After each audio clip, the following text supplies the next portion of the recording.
My husband served me divorce papers on our 6th anniversary.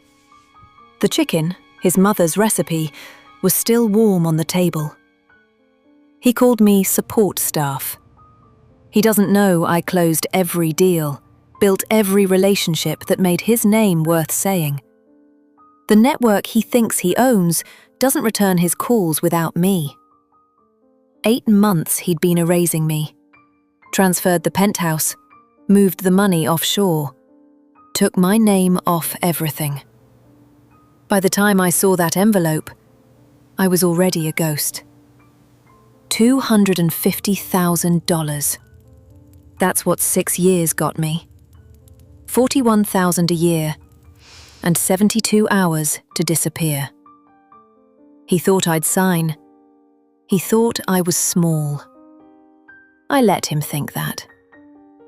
Everyone will have a word for what I did next.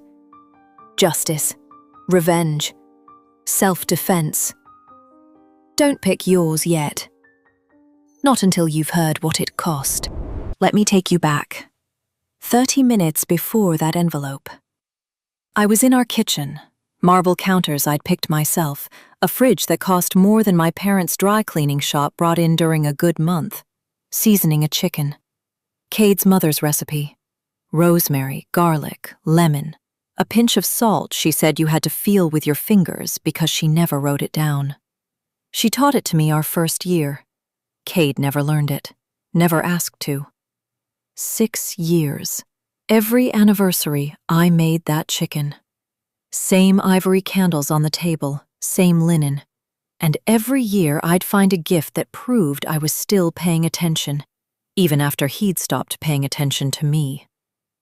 This year, vintage cufflinks, sterling silver, 1940s. Found them at an estate sale in Connecticut, the kind of find that takes 2 hours of digging through someone else's history. He'd wear them once and forget who gave them, but I'd know I found them. And for 6 years, that had been enough. I checked my phone. 8:30. He'd said 7. I poured his wine anyway, set the wrapped gift beside his glass, lit the candles, sat down across from the empty chair and waited. At 8:47, I heard his key. He walked past the table the way you walk past furniture, past the candles, the chicken, the wine, the gift. He didn't sit down.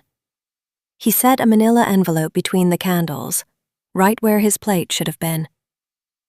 Sign these tonight. I need you out by Friday. Divorce papers. Settlement.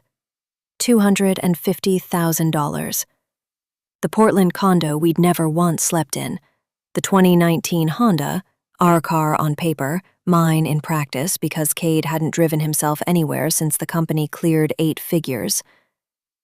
Then I turned the page, and the ground opened. His attorney's letter, listing everything Cade had already done. Not was planning, had done. 3 months ago, penthouse lease transferred to his name only. My name, gone. 6 months ago, 1.2 million moved from our joint account to something called Blue Horizon Holdings. Offshore. 8 months ago, removed me as beneficiary on every insurance policy. Amended the corporate documents. I was no longer listed as co-founder of Margrave Strategic Group, the company I'd co-signed into existence at a kitchen table smaller than this one. 8 months. He'd been unbuilding me while I was still cooking his mother's chicken. He straightened his cuffs. Silver cufflinks. Never the ones I'd bought him. Never. And said it the way you'd deliver a quarterly review to someone who wasn't getting renewed. Marlo and I are getting married in December. She's coming to the Apex signing. He looked at me the way he looked at things he was finished with. You're brilliant, Cien. But you're support staff. I need a partner who can stand on a stage. I looked at this man, whose first investor I'd found at a charity gala, while he was at the bar ordering his third Macallan, whose deals I'd structured from a seat he never once saved me. "You're making a mistake." His smile, the one that stops at his eyes. "Marrying you was the mistake. This is a correction." The candles kept burning. The chicken went cold. The gift sat there in its navy paper for a man who never glanced at it. I didn't cry. I didn't throw anything. I sat at the table I'd set in the penthouse I'd decorated on the 42nd floor of a life I'd helped build, and I did what I've always done when someone tries to make me disappear. I counted. 250,000. 6 years. $41,666 a year. I'd watched him tip a valet more than that for remembering his parking spot. I called Tamsin at 3 in the morning. She didn't ask what happened. She heard it in the silence, in the space where crying should have been and wasn't. She was at my door by 4. 2 lattes, oat milk for me, because Tamsin remembers things. She remembers everything. That's what makes her a great immigration attorney and a terrifying friend. She walked in, looked at the table, the cold chicken, the candles burnt to puddles, the envelope, and said 3 words. "Show me everything." No hug, no pity. Not from Tamsin Orozco. Her parents spent 11 years fighting to stay in this country. She learned early, when the system comes for you, you don't cry. You build a file. I opened my laptop, pulled up the email account Cade didn't know about, a separate personal address I'd used for years to keep copies of correspondence. An organized woman's habit. A backup, nothing more than that. What we found in that account was 6 years of proof that Margrave's strategic group was mine. Contracts I'd negotiated while Cade was on calls he thought were more important. Introductions I'd made. The Hendersons, the Tan family, the Westcotts. Relationships Cade walked into like he'd discovered them himself. And the thread where I found the Apex waterfront property, researched the seller, structured the approach, and set up the first meeting. Every email signed with my name, every reply addressed to me. Cade's name was on the door, his face was on the website, his signature was on the contracts, but the fingerprints on every deal were mine. Tamsin read for 40 minutes without speaking. Her coffee went cold, and Tamsin doesn't let coffee go cold for anything short of a constitutional violation. She scrolled through contracts, deal structures, introduction chains.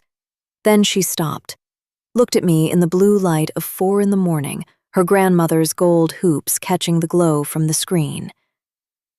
"Cien, you didn't support his company. You are the company. 6 years of building." And that was the first time anyone said it out loud. I closed the laptop, opened it again, and the question in my head wasn't, how could he do this to me anymore? It was, what do I have that he doesn't know about? The next morning, I sat in my car outside the penthouse, the one with my name freshly scraped off the lease, and made a phone call that would cost my husband $12 million. Gerald Westcott, 73, private equity. The man who financed Cade's first major deal, $12 million on a handshake. Except it wasn't a handshake with Cade. I met Gerald at the Barrington Foundation Gala our first year of marriage. Cade was at the bar ordering his 3rd Macallan. I was at Gerald's table for 2 hours. We talked about his grandchildren, Anna and Thomas, twins, mad about model trains, and his passion for historic preservation in the Hudson Valley. He showed me photos of a converted mill he was restoring. I showed him I gave a damn. Somewhere in hour 2, I mentioned Cade's project. Casually. The way you mention something you believe in without wanting to oversell it. Gerald invested $12 million the following Tuesday. Cade thought it was the pitch deck. Gerald told me once, at a Christmas party Cade skipped, that I reminded him of his late daughter. Cade never asked why Gerald invested. He just assumed the deal sold itself. 6 years of assuming. 6 years of standing on a stage he didn't know I built. I dialed. "Gerald, it's Cian Margrave. I wanted you to hear this from me first. Cade and I are divorcing." A beat of quiet on the other end. "I'm very sorry to hear that. You're a remarkable woman, Cian." "Thank you. I wanted you to know I'm no longer involved with the Apex deal. I thought you should have that information before you make any further decisions." That was it. I didn't ask him to pull out. Didn't say a word against Cade. The most dangerous weapon isn't information. It's implication. And I let the silence between my sentences carry every ounce of it. I hung up, set the phone in my lap, gripped the steering wheel until my knuckles went white, the gold band pressing into the leather. Through the windshield. Manhattan in morning light. Towers, glass. The skyline of an empire I'd helped build and never once got to put my name on. 2 days later, Gerald called Cade's office, said he was reassessing his portfolio. Cade didn't know it yet, but the first domino was already falling, and I was the one who pushed it. The plan worked. 2 days after I called Gerald, his office called Cade's. Reassessing his portfolio. 4 words, $12 million, suddenly uncertain. I wasn't there for the call, but I know my husband's face, the way confusion sits on a man who's never been told no. He'd have touched his watch, pressed his thumb against the crystal like a compass needle looking for north, then told himself it was the market. That evening, Marlowe attended her first test, and she didn't know it was one. I didn't know Marlowe Fontaine yet, not the platinum hair, not the senator's surname, not the gray eyes that run calculations behind every smile. I knew her the way you know the thing replacing you, in the negative space, the perfume on a collar I didn't buy, the December wedding he'd already planned with someone who wasn't me. But Thomas Carney, a private wealth manager whose family trust I'd handled introductions for 3 years running, leaned across the table at that strategy dinner and said something to Marlowe that changed everything. "Lovely to see you. Though I admit I was surprised about the divorce. Cian was always the brains of the operation, wasn't she?" I heard about it later, not from Carney, from what happened next. In the car afterward, Cade's black sedan, the one with the driver he hired because self-made men don't park their own cars, Marlowe asked her first real question. "How much of the Apex deal did Cian structure?" And Cade, the man who built nothing and signed everything, said, "She helped with some introductions. It's my deal." His jaw locked when he said it. Marlowe saw that. She was the kind of woman who watched Jaws the way card players watch hands, cataloging every tell, filing it for the moment it became useful. Her father was a senator who walked out when the optics turned ugly. She was 14. She learned early that men in power lie with their mouths and confess with their muscles.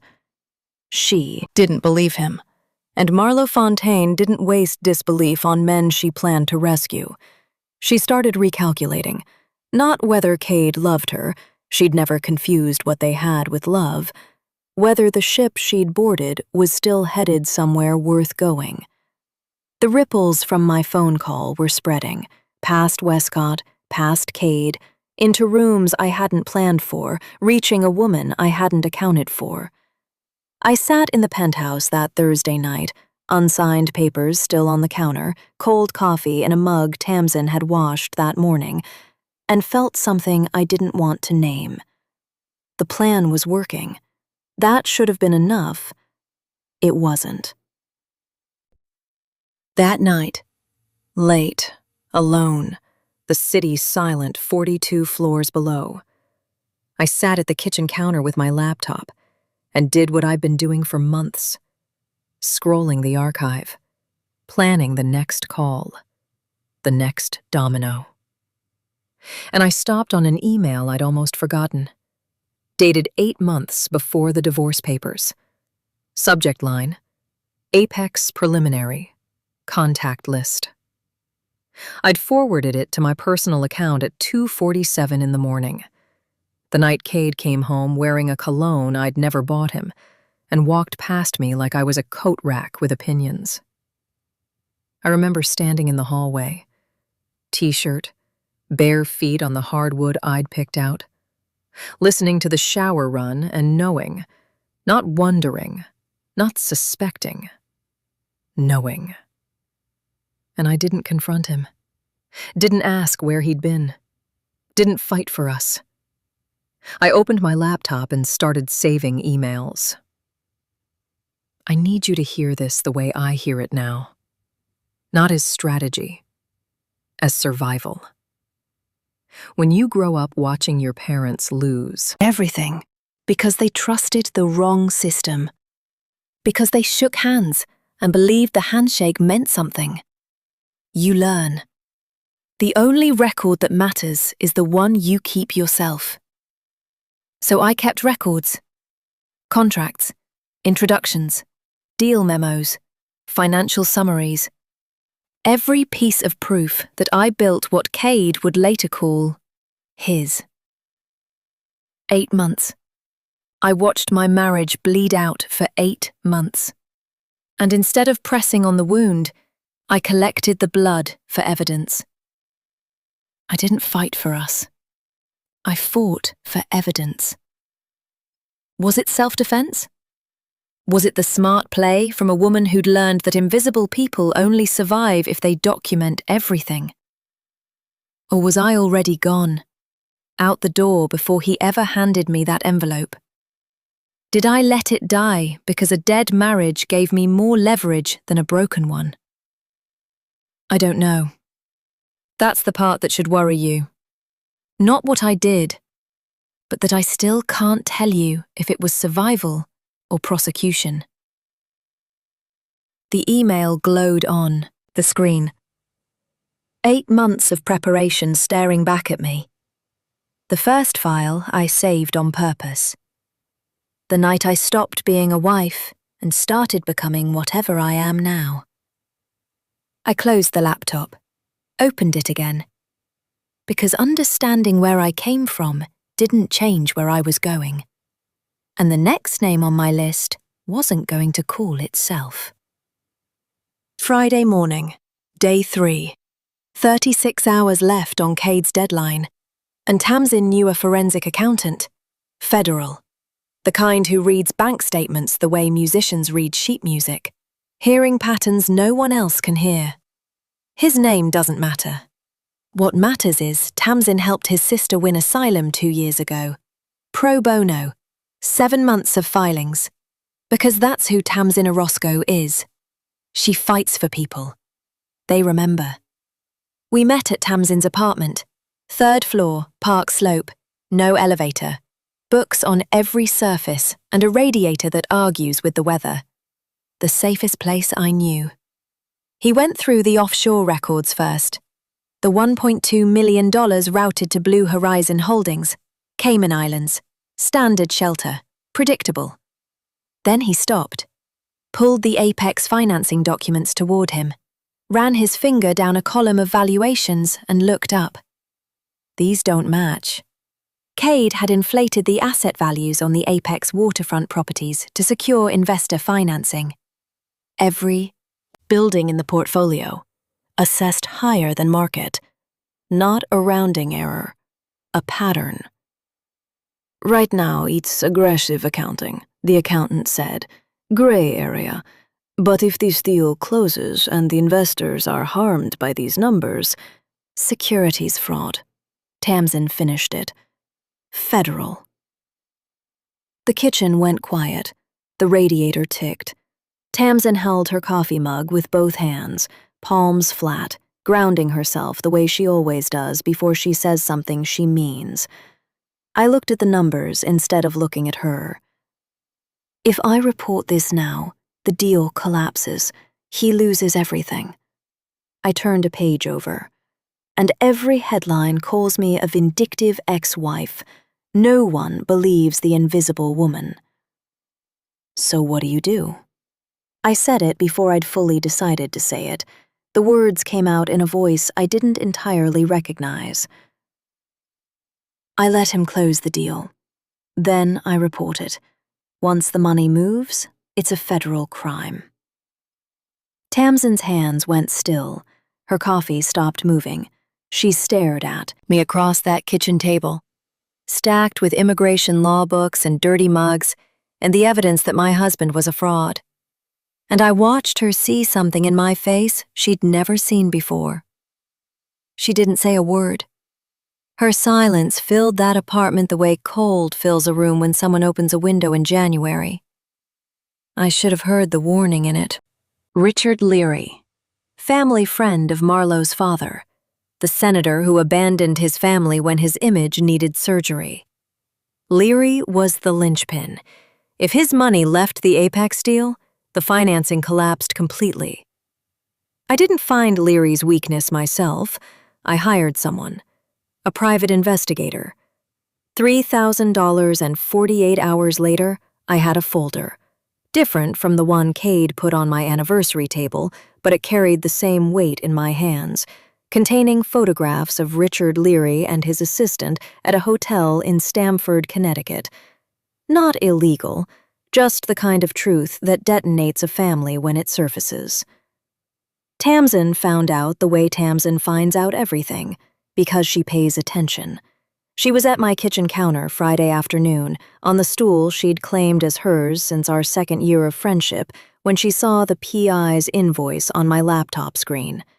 Her grandmother's gold hoops caught the overhead light when she turned. "How did you find that out?" "I hired someone." "You hired a private investigator to dig up dirt on someone who has nothing to do with Cade screwing you over?" "He's enabling Cade. He's complicit." "He's an investor doing his job." Her voice dropped to half speed. Tamsin talks fast when she's happy and slow when she's lethal. Every word landed separately. "You're about to ruin his marriage to win yours." "Yes." She stood up, slowly, set her coffee mug on the counter. Not the travel cup she brings from home, the ceramic one, the one she'd used at my apartment so many times it had become hers without paperwork, without either of us deciding it. She looked at me the way you look at someone you're memorizing because you know it's the last time you'll see them this way. Not with anger, with the quiet finality of a woman who came to fight beside you and just realized you've changed the war into something she can't follow you into. I helped you fight back. I didn't sign up to help you become him.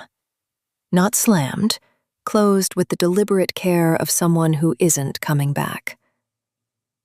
The mug sat on the counter, half full, still warm. Her lipstick, the berry-tinted balm she wears every day, faintly visible on the rim. I picked up my phone, opened the message I'd already drafted. The anonymous tip, the Stamford photographs, the information that would collapse Richard Leary's marriage, and with it, Cade's last investor.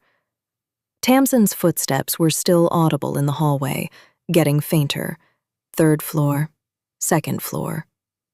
I pressed send. Leary pulled out of the Apex deal by Saturday morning. His wife filed for separation 2 weeks later. I know because I checked. And the mug stayed on the counter.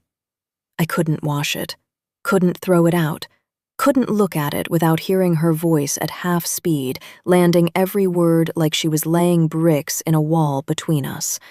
A ghost of the only person who still remembered who I was before I became this. I wasn't in the boardroom when it happened, but I built that room, picked the walnut table, approved the window tinting, chose the chairs that made mid-level partners feel important and competitors feel small. Saturday morning, Cade called an emergency session. 3 board members, 2 associate partners, and Marlowe, sitting at his right hand in a sapphire sheath dress like she'd been fitted for the role of CEO's wife, the way you'd be fitted for a gown. Posture perfect, smile calibrated, eyes reading the room the way I used to read it. Except she was looking for exits, not opportunities. Cade opened with confidence, the voice he uses when he's performing control. 3% louder than necessary, sentences that land on periods like gavels. I don't understand. Westcott has been with us for 6 years. Leary was solid 2 weeks ago. Something happened. And one of the board members, a man whose handshake I brokered over a dinner Cade skipped, said the thing that dismantled everything. Cade, where's CN? Silence, the kind that costs. A lot of these relationships, Westcott, the Hendersons, the Tan family, those were CN's connections. Did you account for that in the transition? Cade's answer was the answer of a man who has never once weighed a question he couldn't dismiss. They're investors in my company. They don't care who I'm married to. The board member looked at him the way you look at someone who's just explained how airplanes work by saying they flap their wings. Cade, they weren't investing in the company. They were investing in CN. I heard about it from someone who was in that room. The way they described Cade's face, it wasn't anger. It wasn't confusion. It was the moment a man realizes the building he's been standing on doesn't have a foundation, that the ground was a person, and he paved over her. Marlowe sat through the whole thing without moving. Not one muscle, not one glance at Cade. She watched the other board members exchange looks, not surprise, confirmation. They already knew. They'd been waiting for Cade to catch up. And Marlowe, the woman who learned at 14 that men in power always choose power over people, made her calculation in the time it took the room to exhale. The ship was sinking. She was already swimming. The text came Saturday afternoon, a number I didn't recognize. 3 words. We should talk. I knew who it was before I read the name, because who else was left? Everyone who loved me had either erased me or walked away. The only people still willing to sit across from me were the ones who wanted something. We met at a coffee shop on West 72nd, not the penthouse. I was a guest there now, not Tamsin's apartment. I'd lost the right to that kitchen the moment I pressed send. Neutral ground, anonymous. 2 paper cups on a small table between 2 women who had never spoken and understood each other immediately. Marlowe looked different up close, not the crimson dress from the dinner. Cream cashmere turtleneck, hair tucked behind both ears, exposing her face, a negotiation tactic. She dressed to match my palette, to say, we're the same. I noticed. I didn't respect it any less for being calculated. Her nails were gray, slate. I'd learn later that gray means she's doing math. She set a flash drive on the table between our coffees. Small, black, the kind of object that weighs nothing and carries everything. Emails, his personal account, every inflated valuation on the Apex deal, approved by Cade. His words, his sign-off, not the CFO, not an associate. Him. She watched my face the way a dealer watches a buyer, measuring want. Without this, he blames someone else. With this, the case is his name on every line. She paused. I want one thing. My name stays out of the FBI file. Entirely. I looked at this woman.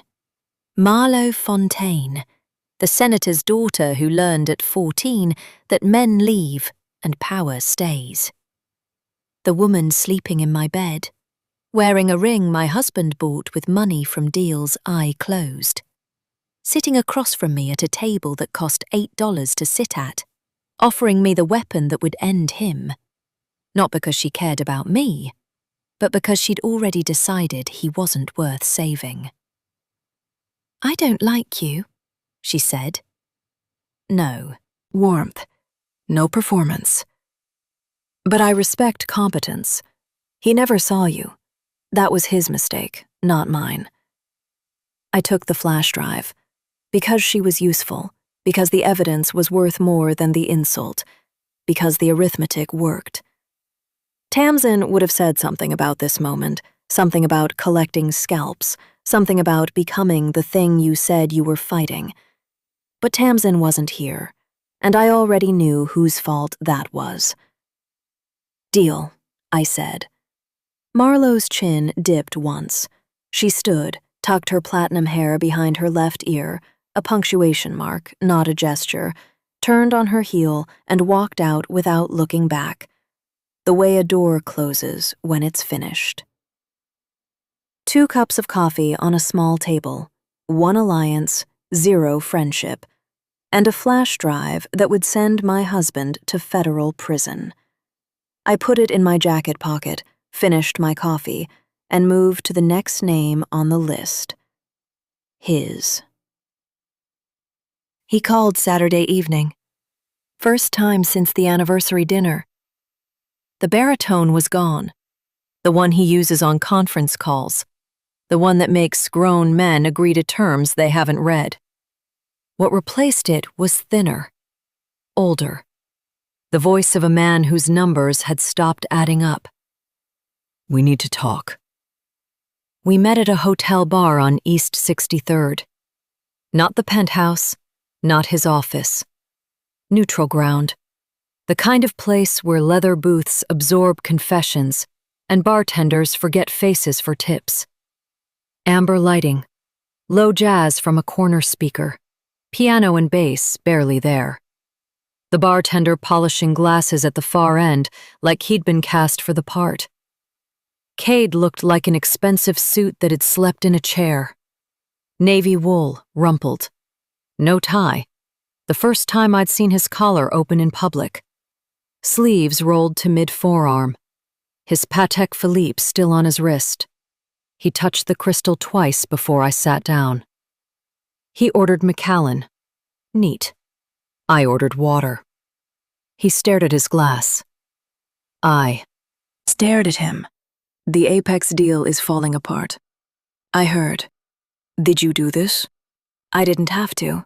You did it yourself when you erased me." His jaw worked. The muscle in his temple moved the way it does when he's swallowing something he doesn't want to taste. I'd watched that muscle for 6 years across dinner tables. I used to think it meant he was thinking. Now I knew it meant he was performing thought. "I'll rewrite the settlement." He leaned forward, his cologne, the same one, the one I didn't buy, the one I first smelled 8 months ago, reached me across the booth. $2 million. The penthouse, a seat on the board. He looked at me the way a man looks at something he needs, not loves, needs. "Just help me save this deal." I was quiet for a long time, and I want you to understand what I was doing in that silence. I wasn't savoring his desperation. I was running the numbers. 2 million, the penthouse I decorated, a board seat, acknowledgement, finally, publicly, that I built this. I could take it, walk away whole, walk away rich, walk away with the one thing I'd wanted for 6 years. Someone saying out loud in a document that Cien Valori was the architect. It was the smart play, the clean play, the play Tamsin would have wanted. And I looked at this man who called me support staff on our anniversary, who spent 8 months making me disappear from my own life, who looked at me across our dining table and told me marrying me was a mistake he was correcting. And I decided. Not with rage, not with tears, with arithmetic. No. He blinked. The watch hand paused mid-touch. You told me I was support staff. You told Marlowe I was dead weight. You spent 8 months erasing me from our life like I never existed. I set my water glass down on the leather, condensation ring on the surface, a small, wet circle, the only mark I'd leave in this bar. I don't want your apology. I don't want a seat on your board. I want you to stand in front of those investors and realize that every deal you ever closed, every relationship you ever had, every piece of success you thought you built, it was me. And now, it's gone. I stood. Sign the papers, Cade. You have until Friday. I walked through the lobby and out into the evening air, and I waited for it to feel like victory. It didn't. It felt like surgery. Precise. Necessary. Hollow. The kind of operation where everything goes exactly right, and the patient is cured, and the surgeon goes home and sits in the dark for an hour, because cutting is cutting, even when it saves. Cade sat alone at that bar. Amber light, empty booth. His scotch going warm. For the first time in his life, he knew what invisibility felt like. And 3 blocks away, I walked past a storefront window and caught my reflection. Charcoal suit, hair slicked back, jaw set, grandmother's ring on my hand. And for a half second, I didn't recognize the woman looking back. Sunday morning, day 5.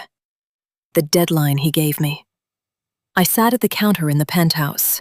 My counter, my marble, my Sub-Zero humming its expensive hum behind me, and opened the manila envelope one last time. Same papers, same letterhead, same number on page 3. $250,000. I signed every page, didn't pause, didn't hesitate. Folded them back into the envelope he'd dropped between my anniversary candles, sealed it, and addressed it to his attorney. I could have held out for millions. Any divorce lawyer in Manhattan would have taken my call. I had the archive, the forensic evidence, 6 years of proof that I built what his name was on. The counteroffer alone, $2 million, the penthouse, a board seat, would have set me up for the rest of my life. I took $250,000 because I wasn't fighting for money. I was letting him think he won. A man who wins stops checking his blind spots. He closes the deal. He signs every document. Himself, because his ego demands his name be on everything, including the inflated valuations that would become Federal Exhibits A through 47. Cade forced the Apex deal through in 3 weeks, liquidated personal assets, took on debt that would have made his bankrupt father flinch, personally guaranteed the financing because Cade Margrave does not lose. He just destroys himself proving it. He closed the deal on a Tuesday, shook hands, smiled the smile that stops at his eyes, stood on the stage I built him, and took one final bow. 2 weeks later, the FBI received an anonymous tip. The forensic audit took 4 months. They found everything. Inflated values, falsified projections, his personal approval on every page. Marlowe's flash drive sealed it. His words, his sign-off. No subordinate to blame, no CFO to throw under the quarterly report. The trial lasted 11 days. The jury convicted on all counts. 8 years federal prison, $4.7 million in restitution. A permanent ban from serving as a corporate officer. Marlowe didn't testify, didn't visit. By sentencing day, she was engaged to a tech CEO she'd met at a conference. She walked clean. She'll always walk clean. That's what mirrors do. They show you what you're becoming, and then they leave.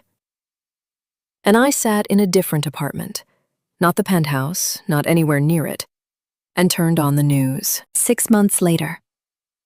My apartment is on the 3rd floor of a building in a neighborhood nobody profiles in a magazine. No doorman, no view worth photographing. The couch is secondhand, brown corduroy, creased by someone else's evenings. The walls are bare. The kitchen has a stove I use for coffee and a refrigerator that hums like it's the only thing in the apartment with a job. And on the counter, Tamsin's mug. I brought it from the penthouse, packed it between my grandmother's ring box and 2 sweaters. I couldn't wash it. I can't explain why. Berry lip print still on the rim. The last signature she left in my life. The TV was on. Local news. A woman with even diction read the verdict like a weather report. Cade Margrave, former CEO of Margrave Strategic Group, sentenced to 8 years in federal prison for securities fraud. Restitution of $4.7 million.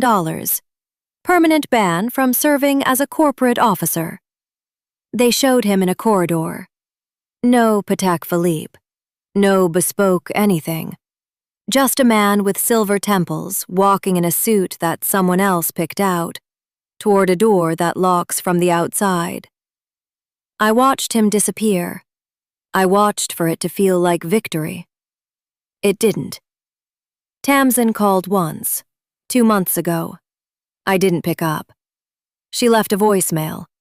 11 words in that slow voice she uses when every syllable is a decision. I hope you got what you needed, Cien. I really do. I've listened to it once. I won't play it again. I won't delete it either. The phone sits on the coffee table. One saved message. One voice that still knows the woman I was before I became this. Cade told me I was small. He told me I was nothing. He spent 8 months erasing me like I'd never existed. I proved him wrong. But Tamsin was right too. I don't know if I fought back, or if I just became better at what he did to me. I won. I'm free. I'm safe. And I've never felt smaller. That table, the one I set on our anniversary. Candles, chicken, a gift he never opened. I think about it sometimes. Not the envelope, I think about the table. The hours I spent on it. The recipe I learned from his mother. The cufflinks I found in a box of someone else's history at an estate sale in Connecticut. I gave that table my best version of myself. And he walked past it without looking down. 6 years I built in silence. 8 months I documented in the dark. 72 hours I used to dismantle everything he thought he owned. And here I am. 3rd floor apartment. No view. A couch that belongs to whoever had it before me.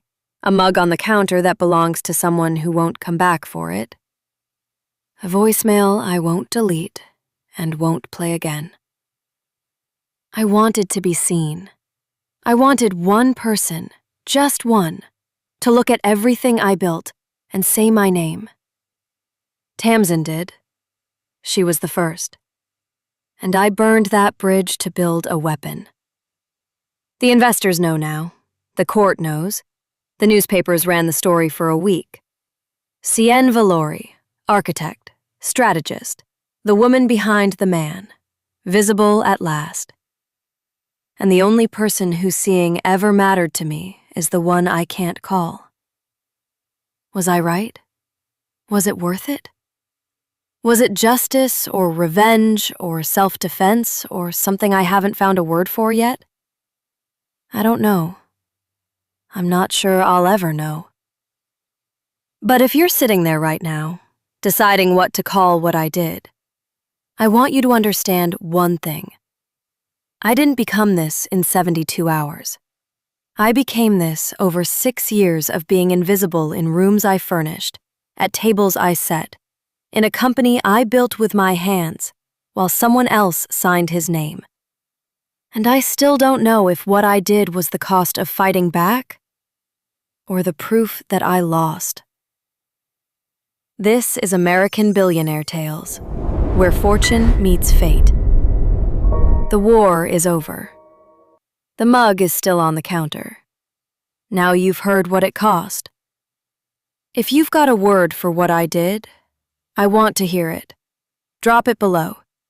And if you don't want to miss the next confession, subscribe. The next story is already waiting.